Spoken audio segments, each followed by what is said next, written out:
அதிசய அதிசயங்களின் ஆரம்பம். அதிசயம் நடக்கும் நிச்சயமா.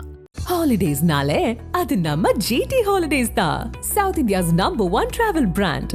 சாப்பிட்டு பாருங்க, டேஸ்ட் சும்மா கெத்தா இருக்கும். டெய்லி டபுள் ரோஸ்டட் ரவா, தி பெர்ஃபெக்ட் ரவா. ஒரு ஆணுக்கு வந்து டைவர்ஸ் ஆயிடுச்சுன்னா பெருசாக எதுவும் பேச மாட்டாங்க. இப்போ அதுவே ஒரு சிங்கிள் மதர் ஒரு உமனுக்கு வந்து டைவர்ஸ் ஆயிடுச்சுன்னா நிறைய தப்பாக பேசுவாங்கல்ல. ஸோ இது எப்படி நீங்கள் பார்க்குறீங்க? அதுக்கு எக்ஸாம்பிள் எங்கள் வீட்லேயே இருக்காங்க. என்னோட சிஸ்டர் வந்து பார்த்தீங்கன்னா பிரிஞ்சு தான் இருக்காங்க.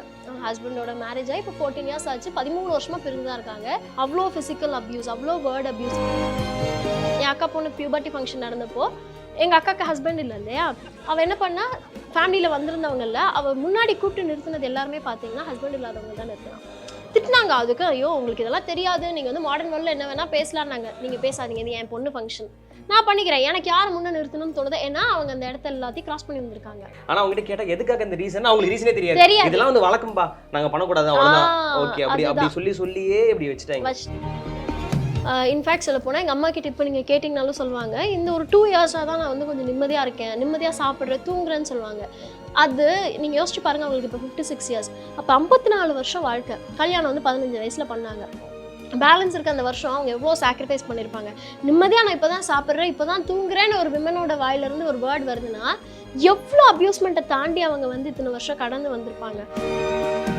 ஓகே நந்தினி, இப்போ லேட்டஸ்ட்டாக உங்களை பற்றி ஒரு நியூஸ் கேள்விப்பட்டோம். அதாவது உங்கள் ஃபேமிலிலேயே வந்து ஒரு பிரச்சனை, உங்கள் அப்பா வந்து உங்கள் மேலே கேஸ் கொடுத்துருந்தாங்க. பசங்க இல்லைன்னா பொண்ணுங்களை வாரிசாவே கண்டுக்க மாட்டாங்க. பையன் இருந்தால் தான் உனக்கு வாரிசு, பையன் இருந்தால் தான் கெத்து.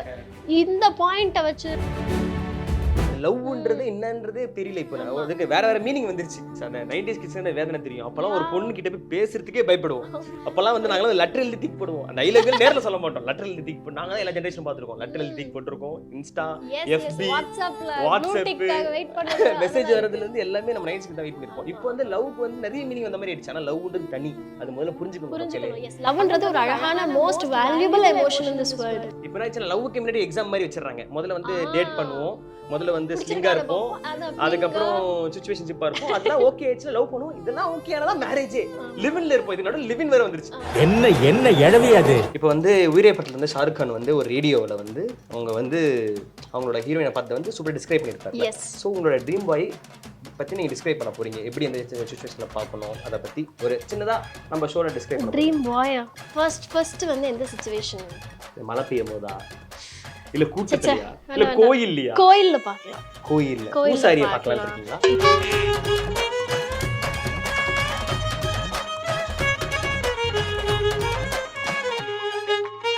ஸோ அந்த காலத்துல வந்து லவ் பண்ணுவாங்க, கல்யாணம் பண்ணுவாங்க. அதுதான் ஒரு நார்மலா இருந்த ரிலேஷன்ஷிப். ஆனா இப்ப இருக்க ரிலேஷன் பார்த்தீங்கன்னா வந்து சிச்சுவேஷன்ஷிப், ஸ்லிங்கு சொல்லிட்டு நிறைய விஷயம் இருக்கு. இப்போ இந்த லவ்ன்றது மேரேஜ்ன்றதே இல்லாம போயிடுச்சு. ஸோ இதை எப்படி நீங்க பாக்குறீங்க?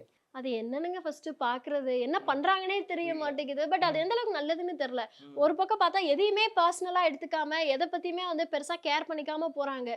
மென்டல் பீஸை பாதிக்காம, பெருசா எமோஷனல் பாண்டிங் இல்லாம போறது வந்து அழுகாம இருக்கலாம், புலம்பாம இருக்கலாம்ன்றதுல நல்லது பார்த்தாலும், இன்னொரு சைடு அதை தாண்டி லைஃப்ல வேற என்ன இருக்கு? ஒரு எமோஷனல் கனெக்ட் இல்லாம, ஒரு அழகான லவ் பாண்ட் இல்லாம என்ன நீங்க பண்ண போறீங்க தெரிய மாட்டேங்குது அப்படின்ற மாதிரி தான் இருக்கு. ஓகே, இப்போ இதனால கமிட்மெண்ட்ன்ற ஒரு விஷயமே இல்லை இல்லையா? ஒருத்தனுக்கு ஒருத்தின்ற விஷயமே இல்லை. நிறைய இப்போ வந்து நார்மலா ஆயிடுச்சு. இந்த லவ்ன்றது என்னன்றது தெரியல. இப்போ அதுக்கு வேற மீனிங் வந்துருச்சு. ஸோ அதை நீங்க எப்படி பாக்குறீங்க? கமிட்மெண்ட்ஸ் எல்லாம் கண்டிப்பா இருக்கணுங்க. ஓகே, எஸ், அந்த 1-to-1 லவ் பாண்ட் கமிட்மெண்ட்ஸ் இதெல்லாம் இருந்தாதான் லைஃபே அழகா இருக்கும். திரும்பி பார்க்கும்போது நம்ம பாட்டுக்கு பின்னாடி திரும்பி பார்க்கும்போது 5 பேர் ஃப்ளர்ட் பண்ணிட்டு 4 பேரை லவ் பண்ணிட்டு இந்த மாதிரியே வந்திருந்தா ஒரு அப்படியே கேவல கன்றாவே ஆயிடும். நம்மளை பத்தி நம்மளுக்கு நினைச்சு பார்க்கும்போது இன்னைக்கு மேபி எல்லாருக்குமே அது கொஞ்சம் கேஷுவலா இருக்கு. டக்குன்னு ஒரு சில இப்போ ஜென்ரேஷன்லாம் பார்த்தா அப்படிதான் இருக்காங்க. நம்மளெல்லாம் வந்து லூஸ் என்னப்பா எமோஷனல் பாண்ட் எல்லாம் பேசுது அப்படின்றாங்க, பூமர்னு சொல்லிடுறாங்க. பட் லைஃப் அழகுன்னு நம்மளாம் அதை தானே நம்ம பார்த்துருக்கோம். அந்த 90s கிட்ஸ் வேதனை தெரியும். அப்பெல்லாம் ஒரு பொண்ணு கிட்ட போய் பேசுறதுக்கே பயப்படுவோம். அப்பெல்லாம் வந்து நாங்களும் லெட்டர் எழுதி தீக் போடுவோம். டைலாக் நேரில் சொல்ல மாட்டோம், லெட்டர் எழுதி தீக் போட்டு. நாங்கள் தான் எல்லா ஜென்ரேஷன் பார்த்துருக்கோம். லெட்டர் எழுதி தீக் போட்டிருக்கோம். இன்ஸ்டா, எஃபி, வாட்ஸ்அப் மெசேஜ் வரதுல இருந்து எல்லாமே நம்ம 90s தான் வெயிட் பண்ணிருப்போம். இப்போ வந்து லவ்க்கு வந்து நிறைய மீனிங் அந்த மாதிரி ஆயிடுச்சு. ஆனால் லவ்ன்றது தனி, அது முதல்ல புரிஞ்சுக்கணும். எஸ், லவ்ன்றது ஒரு அழகான most valuable emotion in this world. அது இருக்கணும் கண்டிப்பா எல்லாருக்குமே. ஒரு சைடு வந்து அப்படியே ஜாலியா ஃபன் பண்ணிட்டு இருந்தாலும் இன்னொரு சைடு வந்து ஒருத்தர் லவ் பண்ணா ஒருத்தர் மட்டும் லவ் பண்ணுங்க. இப்போ லவ்க்கு முன்னாடி எக்ஸாம் மாதிரி வச்சிடறாங்க. முதல்ல வந்து டேட் பண்ணுவோம், முதல்ல வந்து ஸ்லிங்கா பிடிச்சிருக்காத இருப்போம், பார்ப்போம். அதான் அதுக்கப்புறம் சிச்சுவேஷன்ஷிப்பா இருப்போம், அதெல்லாம் ஓகே ஆயிடுச்சுல, லவ் பண்ணுவோம், இதெல்லாம் ஓகே ஆனதான் மேரேஜே. ஆமா. லிவின்ல இருப்போம், இது நடுவில் லிவின் வேற வந்துருச்சு. ஆமா. இப்போ இவ்வளவு பெரிய ப்ராசஸ் ஆயிடுச்சு பாத்தீங்களா? ஆமா. அப்பெல்லாம் எதுவுமே இல்லாம இருந்திருக்கு. இது இது உங்களுக்கு எது இது Might பிடிச்சிருக்கா, அது be பிடிச்சிருக்கா? இவ்ளோ இருக்கிறதுனால தான் வந்து பிரேக்கப் டிவோர்ஸ்லாம் ரொம்ப நிறைய ஆகுதுன்னு நினைக்கிறீங்க? நிறைய ஆகுதுன்னு நினைக்கிறேன். ஓகே, இதனால அவங்களே வாழணும்ப்பா. தெரிஞ்சிருது. அவங்களே விட்டா ஏன்னா வாழணும். அப்பெல்லாம் லவ் பண்ணுமா, அப்ப தெரியாது. வேற கட்டாயம் இல்லாம கல்யாணம் பண்ணி செட்டில் ஆயிடும். இப்போ இவ்வளவு இருக்கனால நிறைய வாழ்ந்து போர் அடிச்சு டக்குன்னு பிரிஞ்சு போயிடுறாங்க. Yes. அந்த ஒரு எக்ஸைட்மெண்ட்டே இல்லாம ஆயிடுதுல. மேரேஜ் ஆயிட்ட அப்புறம் தான் அவங்க ஒண்ணா இருப்போம், ஒரே வீட்ல இருப்போம். ஆனா இப்போ அதெல்லாம் அதெல்லாம் இல்லையே. அதான் எல்லாம் முடிஞ்சிச்சு. லிவின்ல இருந்து எஸ். பாருங்க, இது எங்க சாபம் கிடையாது, இதுதான் உண்மைகள். இப்போ வந்து ஒரு ஆணுக்கு வந்து டைவர்ஸ் ஆயிடுச்சுன்னா பெருசா எதுவும் பேச மாட்டாங்க. இப்போ எதுவே ஒரு சிங்கிள் மதர், ஒரு உமனுக்கு வந்து டைவர்ஸ் ஆயிடுச்சுன்னா நிறைய தப்பு தப்பா பேசுவாங்கல்ல. ஸோ இது எப்படி நீங்க பாக்குறீங்க? அதுக்கு எக்ஸாம்பிள் எங்க வீட்லயே இருக்காங்க. என்னோட சிஸ்டர் வந்து பாத்தீங்கன்னா பிரிஞ்சுதான் இருக்காங்க. ஹஸ்பண்டோட மேரேஜ் ஆகி இப்போ 14 இயர்ஸ் ஆச்சு. 13 வருஷமா பிரிஞ்சுதான் இருக்காங்க. சிங்கிள் மதரா அவங்க குழந்தைய அவங்க தான் வளர்த்துறாங்க. 13 வருஷமா ஃபீஸ் கட்டுறதுல இருந்து எல்லாமே ஷீ இஸ் டூயிங். ஆனா சொசைட்டி என்ன தெரியுமா பேசுது, இவ தான் சரியில்லை, இவ வந்து அட்ஜஸ்ட் பண்ணிட்டு பொழைச்சிருந்துருக்கலாம், இதெல்லாமே சொல்றாங்க. பட் அவ என்னெல்லாம் கோத்ரூ பண்ணான்னு ஃபர்ஸ்ட் அவளுக்கு தான் தெரியும். செகண்ட், அதுக்கப்புறம் நாங்க கூட இருந்து பாக்குறதுனால வீணோ அவ என்னத்தெல்லாம் கோத்ரூ பண்ணான்னு. அவ்வளோ பிசிக்கல் அபியூஸ், அவ்வளோ வேர்ட் அபியூஸ் எல்லாத்தையுமே பார்த்துட்டு கடைசியா இல்ல ஆக்சுவலா அவ ட்ரை பண்ணா. நம்ம வந்து இருந்து பொழைக்கலாம், ஏன்னா என்ன சொல்லிடுவாங்க, சிஸ்டருக்கு வேற மேரேஜ் ஆகணும், அதனால இருந்து பொழைக்கலாம்னு ட்ரை பண்ணா. But at end of the day இல்ல, நம்ம படிச்சிருக்கோம், நம்ம வேலைக்கு போக முடியும், நம்ம பாத்துக்கலாம், நம்ம ஏன் இத்தனை கஷ்டத்தையும் தாண்டி அப்படி ஒரு தியாகி பட்டத்தை வாங்கிட்டு நம்ம ஏன் இந்த வீட்டுல இருக்கணும், அந்த ஒரு கட்டாயத்துக்கு தள்ளப்பட்டுறாங்க. அண்ட் இன்னொன்னு, டெஃபினெட்லி நம்ம சொசைட்டி எவ்வளோக்கு எவ்வளோ அசிங்கப்படுத்த முடியுமோ படுத்துவாங்க, ரொம்ப தப்பா பேசுவாங்க. நம்ம எந்த தப்புமே பண்ணலனாலும் அது எப்படி நாங்கெல்லாம் பார்க்காததா, லேடிஸ் எல்லாம் நாங்க பார்த்து இப்படி பேசுவாங்க. பேசுறவன் பேசிட்டு போட்டு, அவன் வந்து நம்மளுக்கு ஒரு நேரம் அரிசி வாங்கி தர போறது கிடையாது, ஒரு ஃபீஸ் கட்ட போறது கிடையாது, ஒரு தீபாவளி பொங்கலுக்கு ட்ரெஸ் எடுத்து தர போறது கிடையாது. அவங்களால முடிஞ்சது அவங்க பேசுறதுக்கு மட்டும் தான் முடியும். Let them talk. நம்ம வாழ்க்கையை வாழ்ந்துட்டு போயிட்டே இருக்கலாம். ஸோ அதே இப்போ எங்க மம்மியை எடுத்துக்கோங்க.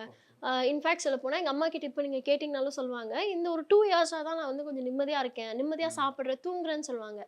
அது நீங்கள் யோசிச்சு பாருங்க, அவங்களுக்கு இப்போ 56 இயர்ஸ், அப்போ 54 வருஷம் வாழ்க்கை. கல்யாணம் வந்து 15 வயசில் பண்ணாங்க. பேலன்ஸ் இருக்க அந்த வருஷம் அவங்க எவ்வளோ சாக்ரிஃபைஸ் பண்ணியிருப்பாங்க. நிம்மதியாக நான் இப்போ தான் சாப்பிட்றேன், இப்போ தான் தூங்குறேன்னு ஒரு விமனோட வாயிலிருந்து ஒரு வேர்ட் வருதுன்னா எவ்வளோ அப்யூஸ்மெண்ட்டை தாண்டி அவங்க வந்து இத்தனை வருஷம் கடந்து வந்திருப்பாங்க. அவங்க ஓகே ஒரு பக்கத்தில் வந்து என்ன சொன்னாங்கன்னா, ஹஸ்பண்ட் இல்லாமல் இருக்கீங்க, எப்படியோ அதுவும் தனியாக இருக்கோம் நாங்கள். ஸோ அது நாங்கள் தனியாக தான் இருக்கோம். இப்போ என்ன எனக்கு மேரேஜ் ஆகலை, ஸோ நாங்கள் தனியாக தான் இருக்கோம். என் அக்கா பொண்ணு இருக்கு. ஸ்டார்டிங்கில் கஷ்டமாக தான் இருந்தது. இன்னொன்று என்னன்னா, எங்களுக்கு ஒரு 3-4 இயர்ஸ் முன்னாடியே வந்து எங்கள் டேடி கொஞ்சம் அப்பப்போ விட்டுட்டு போயிடுவாங்க, எங்கே போகிறாங்க எல்லாம் கேட்க முடியாது. ஸோ அப்படி நாங்கள் கொஞ்சம் தனியாகவே இருந்து பழகிட்டோம். ஒரு 4 மாசம் 5 மாசம் எங்கள் வீட்டில் வந்து டேடி இல்லைன்னு வெளியே சொல்ல முடியாது, ஏன்னா பக்கத்து வீட்டுக்காரங்க என்ன நினைப்பாங்க. அப்போ கேட்டாங்கன்னா, இல்லை டேடி வந்து வேலை விஷயமா போயிருக்காங்க அக்கா, இப்படி சமாளிச்சோம். பட் ஒரு கட்டத்தில் அவங்களுக்கு தெரிஞ்சு போச்சு இவங்க வந்து சும்மா சமாளிக்கிறாங்கன்னு. அப்போ தான் நாங்கள் ஓப்பன் போய் பண்ணுறோம், என்னன்னே தெரியல, எங்கள்கிட்ட சண்டை பண்ணிட்டு இப்படி போயிடுறாங்க. வருஷம் 4 மாசம் 5 மாசம் இருக்க மாட்டாரு. ஸோ அதெல்லாம் நாங்கள் வந்ததுனால இப்போ எங்களுக்கு ஈஸியாக இருக்குது. At the end of the day என்ன, ஒரு பையன் இருந்தால் தான் பாதுகாப்புன்னு சொல்கிறாங்க பார்த்தீங்களா. நான் அதை அக்செப்ட் பண்ணிக்கிறேன். எனக்கு நிறைய பசங்க ஃப்ரெண்ட்ஸ் இருக்காங்க தான். எனக்கு நான் ஃப்ரெண்ட்ஸ் என் லைஃபே வந்து இன்னைக்கு ஓரளவுக்கு ஒரு ஸ்டாண்டர்டாக நான் கொண்டு போகிறேன்னா அந்த ஃப்ரெண்ட்ஸ் எல்லாம் எனக்கு கொடுத்த மாரல் சப்போர்ட் தான், இல்லைன்னு சொல்ல. But at the end of the day அவங்கவுங்களுக்கு தான் பாதுகாப்பு. ஓகே, வீட்டில் வந்து ஒரு ஆம்பளை இருக்காங்கன்றதுக்காக அந்த ஆம்பளைனால தான் அந்த லேடிஸ் எல்லாருக்கும் பாதுகாப்புன்றது கிடையாது. அவங்க நல்லவங்களா இருந்தால் தான் பாதுகாப்பு, இல்லைன்னா அதுவும் கிடையாது தான். ஓகே நந்தினி, இப்போ லேட்டஸ்ட்டாக உங்களை பற்றி ஒரு நியூஸ் கேள்விப்பட்டோம். அதாவது உங்கள் ஃபேமிலிலேயே வந்து ஒரு பிரச்சனை, உங்கள் அப்பா வந்து உங்கள் மேலே கேஸ் கொடுத்துருந்தாரு. என்ன மேட்டர்? அது லேட்டஸ்ட்ல அது ரொம்ப நாள் முன்னாடி நடந்தது. பட் இப்போ இந்த டிவிக்கேல நான் பேசின அப்புறமா திருப்பி எடுத்து போட்டாங்க. அது ஃபேமிலி இஷ்யூ தாங்க, எல்லார் வீட்லயும் இருக்கிற மாதிரியான இஷ்யூ தான். பட் விஷயம் என்னன்னா, அப்பா ரொம்ப குடிப்பாங்க. அது நிறைய பேர் வெளியில இருக்கிறவங்களும் சொல்லியும் நாங்க நம்பல. இனிஷியலா வந்து எங்களுக்கு எங்க அப்பா தான் எல்லாமே அப்படி நாங்க இருந்தோம், நம்பல. பட் அது ஒரு கட்டத்துல வந்து நம்மள அந்த குடியெல்லாம் வந்து ஒரு மாதிரி டார்ச்சர் பண்ண ஆரம்பிக்கும் தெரியுங்களா வீட்டுல. அப்பதான் வந்து புரிஞ்சுக்கிட்டோம், ஓகே ரொம்ப அடிக்ட் ஆயிட்டாரு அப்படின்னு. ஸோ அதனால ஆரம்பிச்ச ஒரு பிரச்சனை தான். இந்த சொந்த பந்தங்கள் கூட இருப்பாங்க பாத்தீங்களா, மெயினா வந்து என்னன்னா, இன்னும் நம்ம ஊர்ல மெயினா நம்ம சேலம் மாதிரியான ஏரியாஸ்ல கண்டிப்பா இருக்கு, பசங்க இல்லைன்னா பொண்ணுங்களை வாரிசாவே கண்டுக்க மாட்டாங்க. பையன் இருந்தாதான் உனக்கு வாரிசு, பையன் இருந்தாதான் கெத்து. இந்த பாயிண்ட்டை வச்சு ரிலேட்டிவ்ஸ் எல்லாம் கொஞ்சம் நல்ல ஒரு ட்ராமா செட் பண்ணி விட்டாங்க. அண்ட் த்ரூ ஐபிசி மங்கை நான் ஒரு விஷயம் என்ன சொல்லணும்னு நினைக்கிறேன்னா, டிவியில் நம்ம ஒரு நியூஸ் பார்க்குறோம்னு வச்சுக்கோங்க, தயவு செய்து அதை அப்படியே நம்பாதீங்க. அது வந்து ரொம்ப ரொம்ப ரொம்ப உண்மை. அது நான் மீடியாலே இருந்துட்டு இல்லை, நான் நிறைய இதுக்கு வாய்ஸ் ஓவர்லாம் கொடுத்துருக்கேன். அப்போ கூட நான் நினைப்பேன் இப்படி கூட இருந்திருப்பாங்களா, இருந்திருக்கும் போல, இல்லைன்னா சொல்றாங்களான்னு நான் நினைச்சிருக்கேன். பட் நம்மளே ரியல் எக்ஸாம்பிளாக வரும்போது தான் தெரியுது அது உண்மை கிடையாது. ஃபர்ஸ்ட் ஜஸ்ட் நம்ம இப்போ நீங்க கூட என்னை பத்தி போய் கம்ப்ளைண்ட் கொடுக்கலாம். அந்த மாதிரி நந்தினி வீட்டுக்கு போனேன், நந்தினி வந்து பயங்கர ஆட்டிடியூட், என்கிட்ட சண்டை பண்ணி ஃபோனை பிடிங்கிருச்சுன்னா நம்புவாங்க. நம்பிட்டு என்ன பண்ணுவாங்க, 10,000 ரூபாய் கொடுத்தோன்னா ஒரு நியூஸ் சேனல்ல போட்டு போயிட்டே இருப்பாங்க. பாதிப்பு ஃபுல்லா எனக்கு தான் வரும். விசாரிச்சு பார்த்தா தான் தெரியும் அதுல என்ன நடந்திருக்குன்னு. ஸோ எங்க அப்பா கேஸ் கொடுத்து ஒரு 4 daysலேயே வந்து அதுவும் வந்துச்சு. இது வந்து பொய் கேஸ். அவரே ஒத்துக்கிட்டு கையெழுத்து போட்டாரு. நான் என் பொண்ணோட பேரை கெடுக்கிறதுக்கு தான் நான் இத்தனையும் பண்ணேன் அப்படின்னு வந்து அக்செப்ட் பண்ணிக்கிட்டாரு. பட் இப்போ நாங்கள் அந்த நியூஸ் சேனல்ஸ் மேலே டிஃபமேஷன் கேஸ் ஃபைல் பண்ணியிருக்கோம்.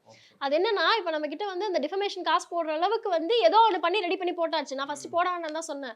பட் வீட்டில் தான் என்ன சொன்னாங்கன்னா, வேண்டாம், அது காலத்துக்கும் ஓன் ஜென்ரேஷன் வரைக்கும் உன் பிள்ளைங்க பார்க்கும்போது அது கஷ்டமா இருக்கும். உண்மையை சொல்ல போனால் நான் இன்னும் அந்த வீடியோ ஃபுல்லாக பார்க்கல. ஏன்னா எனக்கு அதில் பர்டிகுலர் ஒரு 50 to 60 seconds மேலே என்னால் பார்க்க முடியாது. ரொம்ப எமோஷனல் ஆயிடுவேன். நான் இது வரைக்கும் அதை பார்க்கல. கமெண்ட் செக்ஷன் மட்டும் பார்ப்பவே வெறுப்பாகும். அந்த ஒரு ரீசனுக்காகவே வீட்டில் வந்து பண்ணிட்டு இருந்தாங்க. பட் என்னன்னா, இப்போ எல்லாராலையும் அந்த டிஃபமேஷன் பண்ண முடியுமா? எத்தனை ஆயிரம் பேர் மேல அந்த மாதிரி கேஸ் போட்டு சும்மா fake fake fake fake fake ஒரு டிஆர்பி ஒரு வியூஸ்க்காக பண்றாங்க. எல்லாராலையும் அது பண்ண முடியாது. ஸோ நியூஸ் சேனல்ஸ் வந்து கொஞ்சம் நல்லதெல்லாம் கொஞ்சம் நல்லபடியா கவர் பண்ணிட்டு இந்த மாதிரி பண்ணாம இருந்தாங்க. முடிஞ்ச அளவுக்கு அது நியூஸ் உண்மையான ரிசர்ச் பண்ணிட்டு போட்டா யாருமே காமன் ஆடியன்ஸ் எனக்கு பாதிக்கப்பட மாட்டாங்க. மெயினா அதுல கமெண்ட் செக்ஷன் போய் பார்க்கும்போது என்ன தோணும்னா, பாவம் இல்ல மக்கள் இது எல்லாத்தையும் அப்படியே நம்புறாங்க. அப்ப அவங்கள பொறுத்த வரைக்கும் ஒன்னு இப்படி வந்துருச்சுன்னா உண்மை நம்புறாங்கன்னா எந்த அளவுக்கு புரிதல் இல்லாம இருக்கும். எல்லா நியூஸும் அப்ப நான் வந்து உண்மை கிடையாது. எஸ் எஸ் எஸ் நம்ம ரிசர்ச் பண்ணிட்டு என்னன்னு ஒருத்தவங்க தெரிஞ்சுட்டு நம்ம கமெண்ட்ஸ் போடலாம். நம்ம பாட் அசால்ட்டா சொன்னா அது எந்த அளவுக்கு பாதிப்பு ஏற்படுத்த உங்களுக்கு தெரியாது. அந்த இடத்துல தான் தெரியும். ஸோ தெரியுது எனக்கு உங்களோட சுச்சுவேஷன். ஸோ கவலைப்படாதீங்க.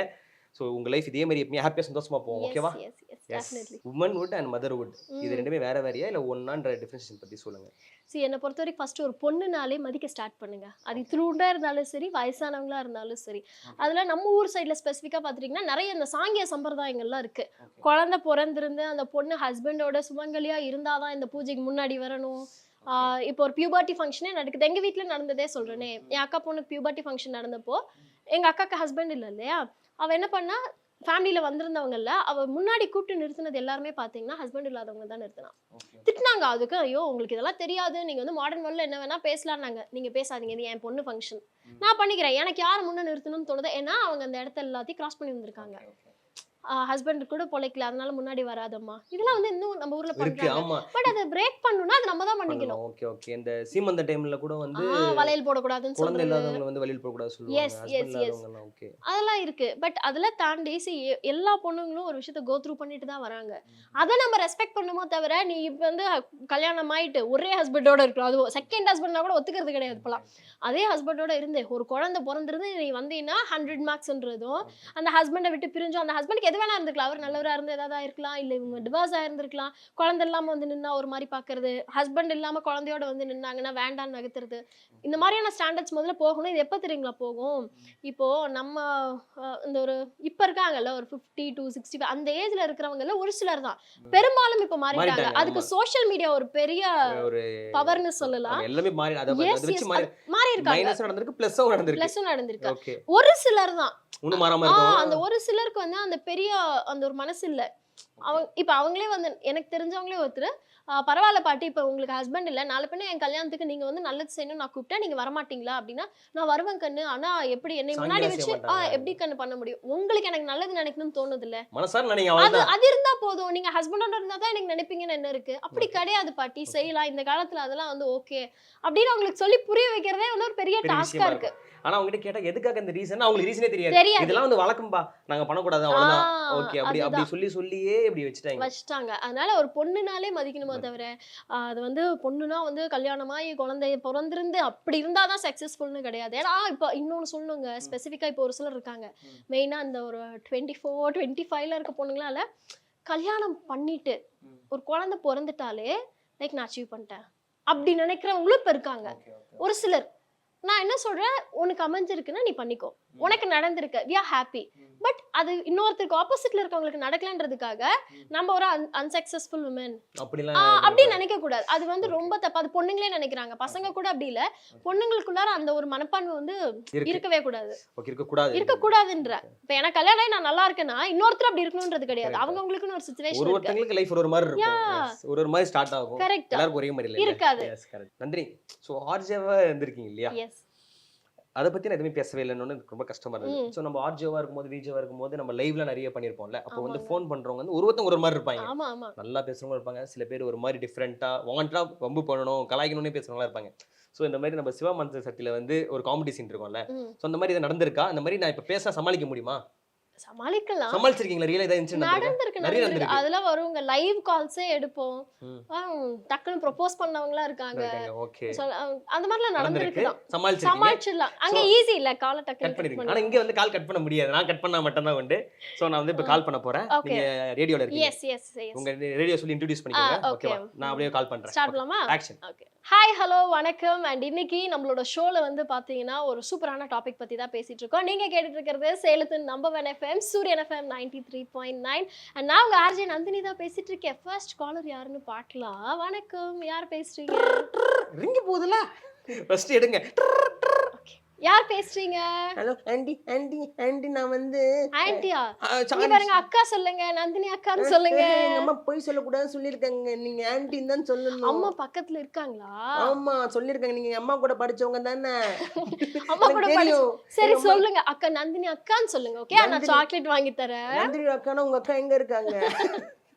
இப்பெல்லாம் போய் சொல்லாதீங்க. நீங்க எங்க அம்மா கூட ஒரே கிளாஸ் 3 வருஷம் படிச்சீங்க தானே? ஒரே கிளாஸ் 3 வருஷமா? அம்மா பொய் இன்ஃபர்மேஷன் கொடுத்திருக்காங்க. சரி உங்க பேர் சொல்லுங்க. என்னோட பேர் வந்து விக்கி. விக்கி சொல்லுங்க. விக்கி, உங்களுக்கு ஸ்கூல்ல ரொம்ப பிடிச்ச ஸ்டாஃப்னா யாரு? எனக்கு ஸ்டாஃப் பிடிக்காது, உங்களை தான் பிடிக்கும். என்னதான் பிடிக்குமா? ஏன் பிடிக்கும்? நீங்க வெட்டியா ரேடியோல பேசுறீங்கல்ல, ரொம்ப பிடிக்கும். இப்படிலாம் உங்க மம்மி சொல்லி கொடுத்தாங்களா? இல்ல நானே கேட்டிருக்கேன். பாத்தீங்களா, இப்படி வெட்டியா இருக்காங்கன்னா சொல்லாமா நான் உங்க மிஸ் கிட்ட மாட்டி விட போறேன். பரவாயில்ல, மாட்டி விடுங்க. அவங்களும் உங்களை மாதிரி ஒரு மக்கு தான்.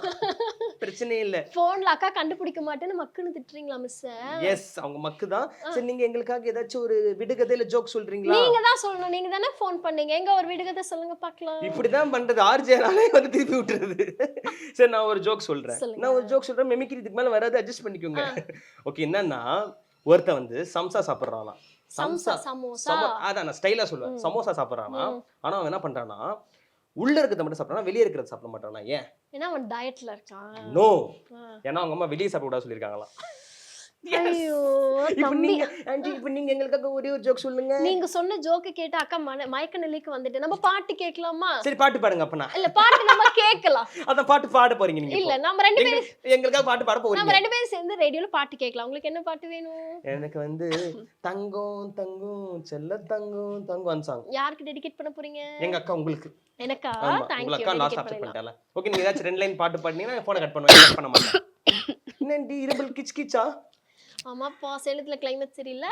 ஓகே ஓகே, சரி, நீங்க பாட்டு பண்ணாதான் நான் போனை எப்பல வச்சு பேசிட்டே நான் இருப்பேன். பாட்டு பண்ண அக்கா வேலையை விட்டு தூக்கிடுவாங்க. பரவாயில்ல, அதுதான் தேவை. மக்கள் நிம்மதியா இருக்கணும். நீங்க பாடுறீங்க, அதுக்கப்புறம் ஓடுறீங்க. ஓடி வரும். நான் பாடினது நீங்களே ஓடிடுவீங்க. நீங்களே பாருங்களேன், உங்க வாய்ஸ் ரொம்ப கியூட்டா இதுதான் இருக்கு. வந்து எல்லா ஆர்ஜேக்ஸுக்கும் பிடிச்ச விஷயம். நம்ம ஒரு விஷயம் கேட்டா அப்படியே திருப்பி திருப்பி வந்துரும். எங்ககிட்டயே கொடுக்குறது. ஆமா. சரி, ஏதாச்சும் விடுகதை எங்களுக்காக, இல்ல ஏதாச்சும் கோட் லைஃப். விடுகதையா? Life quote. ஆக்சுவலா நான் என் ஷோலே வந்து தத்துவங்கள் சொல்லி சரி, சொல்லி தத்துவம் அப்படியே சொல்லி வந்து முடிச்சிருங்க. ஆரம்பிப்பேன். இன்னைக்கு டக்குன்னு தத்துவம் எதுவும் சொல்ல தோணலையே. சொல்றேன். சொல்லுங்க தத்துவம். இப்போ Phone வச்சிரு, கை வைங்க. போன் வச்சிடுங்க. ஓகேவா? தத்துவம் ஆஃப் தி டே என்னன்னா, இப்போ நம்ம ஒரு மீல்ஸ் வாங்குறோம். வெஜ் மீல்ஸ் வாங்குறோம். ஓகே, நான் நான்வெஜ் ஓகே, தான். சரி நான்வெஜ் மீல்ஸே வாங்குறோம். பிரியாணி தான்.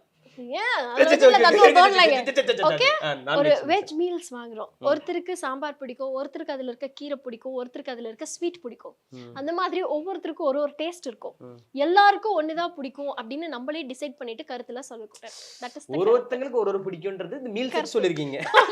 ஒருத்தருக்கு சாம்பார், ஒருத்தருக்கு மோர். Okay okay. எனக்கு வந்து சமையல் செய்றவங்க இருக்காங்கல, அவங்கள பிடிக்கும். ஏன்னா நல்லா சமைச்சு கொடுப்பாங்க. நம்மளுக்கு சமைக்கிறாங்க இல்லையா? சோ அதனால தான் இப்போ வந்து உயிரே படத்துல இருந்து ஷாருக் கான் வந்து ஒரு ரேடியோவில் வந்து அவங்க வந்து அவங்களோட ஹீரோயினை பார்த்து வந்து சூப்பர் டிஸ்கிரைப் பண்ணியிருப்பாரு. ஸோ உங்களோட ட்ரீம் பாய் பற்றி நீங்கள் டிஸ்கிரைப் பண்ண போறீங்க. எப்படி அந்த சுச்சுவேஷனில் பார்க்கணும், அதை பற்றி ஒரு சின்னதாக நம்ம ஷோவில் டிஸ்கிரைப் பண்ண. ட்ரீம் பாயா? இல்லை ஃபியூச்சர் ஹஸ்பண்டாக இருக்கலாம். அவங்க தான் ட்ரீம் பாய்னா அவங்க தான். பட் அன்ஃபார்ச்சுனேட்லி எனக்கு அப்படி எதுவும் தோணலை. பட் இருந்தாலும் ஷோலெல்லாம் இந்த மாதிரிலாம் அதிகமாக பேசியிருக்கோம். ஓகே. பட் எப்படி நான் ட்ரீம் பாய் சத்தியமா எந்த எக்ஸ்பெக்டேஷனும் இல்லைங்க. நான் வேணா டைரக்டா சொல்லணும்னா, நான் ஷோல வந்து ரொம்ப இமேஜினேஷனோடலாம் வந்து பேச மாட்டோம். ரியலிஸ்டிக்கா இருக்கணும். சரி, ரியலிஸ்டிக்கா ஏதாச்சும் சொல்லுங்க. எப்படி என்னன்னு, எந்த சிச்சுவேஷன்ல பார்க்கணும்னு நினைக்கிறீங்க? ஃபர்ஸ்ட் வர ஃபர்ஸ்ட் வந்து எந்த சிச்சுவேஷன்? மழை பெய்யும் போதா, இல்ல கூட்டத்திலயா, இல்ல கோயில்லையா? கோயில்ல பார்க்கலாம். கோயில்ல கோயில்ல பூசாரியை பார்க்கலாம். பார்க்கலாம்னு இருக்கீங்களா? இல்ல இல்ல Okay, okay, இல்ல sorry, இல்லங்க sorry, okay. கோயில்ல பார்த்தா ஏதோ ஒரு பாசிட்டிவ் வைப்ஸ் அவங்களும் வந்து ஒரு ஞானப்பழமா பொட்டு வச்சுட்டு அப்படி இருந்தாங்கன்னா it will be better. Okay first பாக்குற இடம் வந்து கோயில்ல இருந்தா கோயில்ல, நல்லா இருக்கும். yeah. ஓ சூப்பர். வேற ஏதாச்சும் அதாங்க எக்ஸ்பெக்டேஷன்னா ஒண்ணே ஒண்ணுதான், நல்ல மனுஷன், நல்ல ஒரு ஹியூமன் வேல்யூஸ் இருக்கணும், அடுத்தவங்களை மதிக்க தெரியணும், ஓகே அது இருந்தா போதும். சோ அது இருந்தாலே போதும். கோயில்ல வச்சு பார்க்கலாம். அதுக்கு எல்லா பசங்களும் கோயில்ல சரி சுத்தாதீங்க. இவங்க எந்த கோயில் போவாங்க கேட்டுக்கோங்க. எந்த கோயில் போவீங்க எப்பயுமே சேலத்துல? பேரலன்ஸ் பெருமாள் கோயில். பெருமாள் கோயில் போனா பார்க்கலாம். எந்த டைம்ல போவீங்கன்னு கேட்டா நான் மாட்டிப்பேன். ஓடி வந்துருவாங்க. நான் மாட்டிப்பேன். ஓகே எல்லாருமே மாட்டிப்போம். Okay super. Thank you so much. Thank you so much for coming. Yes எனக்கு ரொம்ப ரொம்ப நன்றி. ஒரு சூப்பரா உங்களோட வரலாறு ஆஹா. அப்படியே பார்த்த மாதிரி அப்படியே வீடியோ அப்படியே உங்க வீட்ல நானும் ஒரு 25 வருஷம் வாழ்ந்த மாதிரி இருந்தது. செம்மையா இருந்துச்சு. உங்களோட ட்ரீம்ஸ் எல்லாம் நிறைவேறணும். Thank you. கண்டிப்பா உங்களுக்கு பிடிச்ச மாதிரி ஒரு நல்ல ஒரு ஹஸ்பண்ட் உங்களுக்கு வருவாரு. இல்லைன்னா ஒரு மேரேஜ் ஃபங்க்ஷன் மாதிரி மேரேஜ் மாதிரி. So thank you so much for your time. ஆமா அவ்வளோலாம் இல்லைங்க. நந்தினிக்கு நீங்க காஞ்சிபுரம் பட்டு சாரி நீங்க போய் காஞ்சிபுரம்ல போய் எடுக்கிறீங்கல்ல, அதெல்லாம் எங்க ஊர்ல இருந்து தான் வருது. நல்லா இருக்கு கலர்ல. ஃபங்க்ஷன் யூஸ் சாரீஸ் தான். இதுக்கு வந்து ஒரு ஆரி ஒர்க் ப்ளவுஸ் போட்டோம்னா பயங்கர கிராண்ட். எல்லா கலர்லயும் சாரி இருக்குன்னு நினைக்கிறேன். பேலன்ஸ் எங்களுக்காகவே ஒரு சூட்கேஸ் இருந்திருக்கு. அது என்னன்னா எனக்கு இந்த மாதிரி இருந்தாதான், ஆனா இதுல இருந்து எடுத்து எதையுமே கட்ட மாட்டோம். Okay okay. இத்தனையும் பார்த்துட்டு கடைசியில பீரோல இருந்து ஒன்னு எடுத்து கட்டும்போது ஓகே சாட்டிஸ்ஃபை. அதிசயா அதிசயங்களின் ஆரம்பம். அதிசயா அதிசயம் நடக்கும் நிச்சயமா. ஹாலிடேஸ்னாலே அது நம்ம GT ஹாலிடேஸ் தான். South India's #1 travel brand. சாப்பிட்டு பாருங்க, டேஸ்ட் சும்மா கெத்தா இருக்கும். Daily double roasted rava, the perfect rava.